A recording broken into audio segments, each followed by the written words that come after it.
손에 못을 받으시고 피를 흘리셨습니다. 그래서 예수와 하면은 전능자의 하나님의 손에서 우리의 죄를 구속하시기 위하여 피 흘리신 그 주님의 못자국을 보는 것이 예수하다. 그래서 구원이 이루어집니다. 예수라는 말 salvation, 구원이란 말입니다. 또 야훼 하나님의 뜻도 옅, 해, 바, 해, 이것은 여호와, 야훼라는 뜻입니다. 그런데 요 야훼의 심층 예수아와 하나님에 관한 것에 대해서 비밀로 둔 부분은 깨닫는 사람만 알게 되어 있습니다. 그래서 어떻게 깨닫으면 맨 여드는 사람의 머리 같습니다. 그 다음에 두 번째 해인은 양팔 같습니다. 그 다음에 세 번째 이 밥은 몸통 같습니다.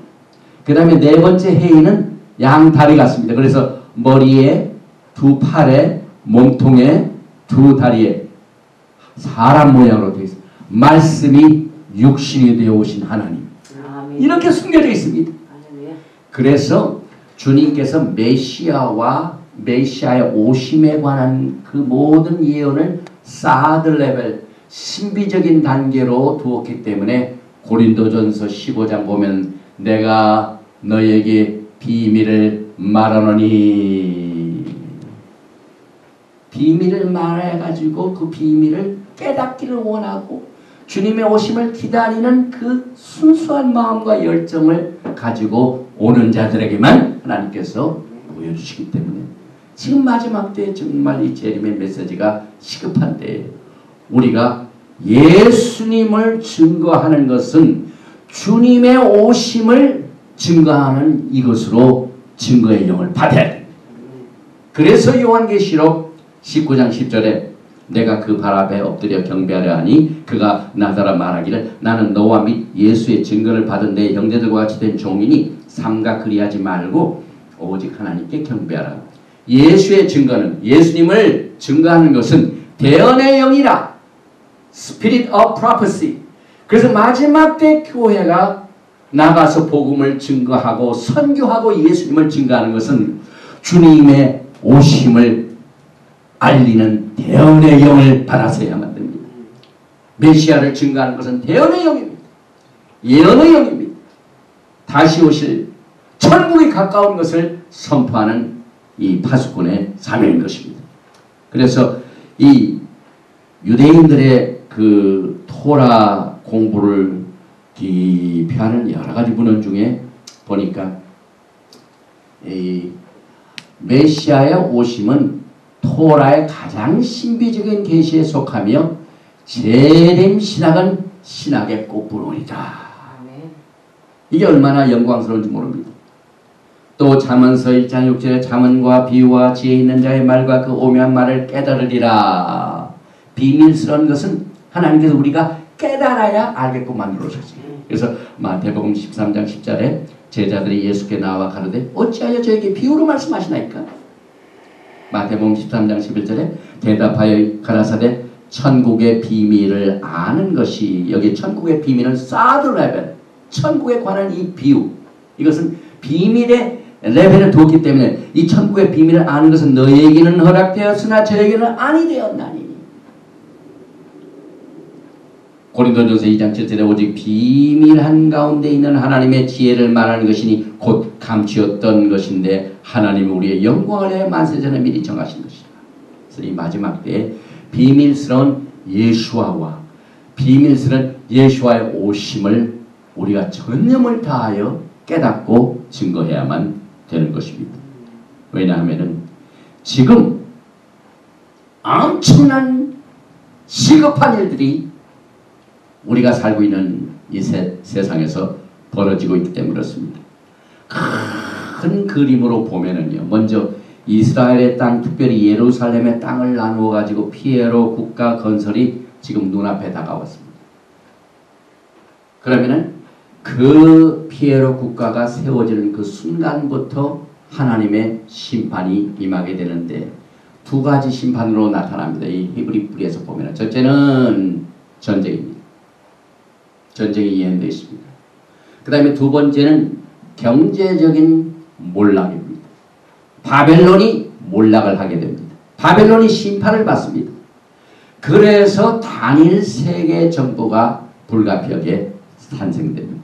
그래서 이것을 세 가지로 크게 분류해 보면은 현재 발전되고 있는 이스라엘 피에로 평화회담 과정과 또한 현재 지금 발전되고 있는 이란과의 불가피한 전쟁의 상태와 그 다음에 세 번째로 지금 몰락되고 있는 미국의 경제를 정신을 바짝 차리고 우리가 파수꾼으로서 경계를 해야만 됩니다.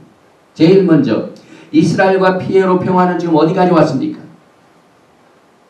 이달 3월 중에 간접적인 회담이 성사됩니다.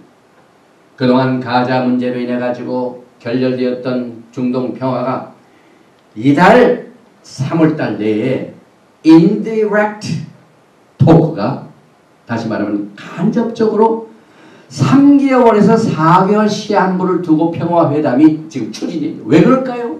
거기에는 이유가 있습니다. 제가 여러 가지 뉴스소스를 보니까 Israel and the Palestine National Authority may resume indirect talks within the next 2 weeks in London-based Arab newspaper said on Wednesday, citing Palestine source. 지금 우리 눈앞에 엄청난 일들이 벌어지고 있습니다.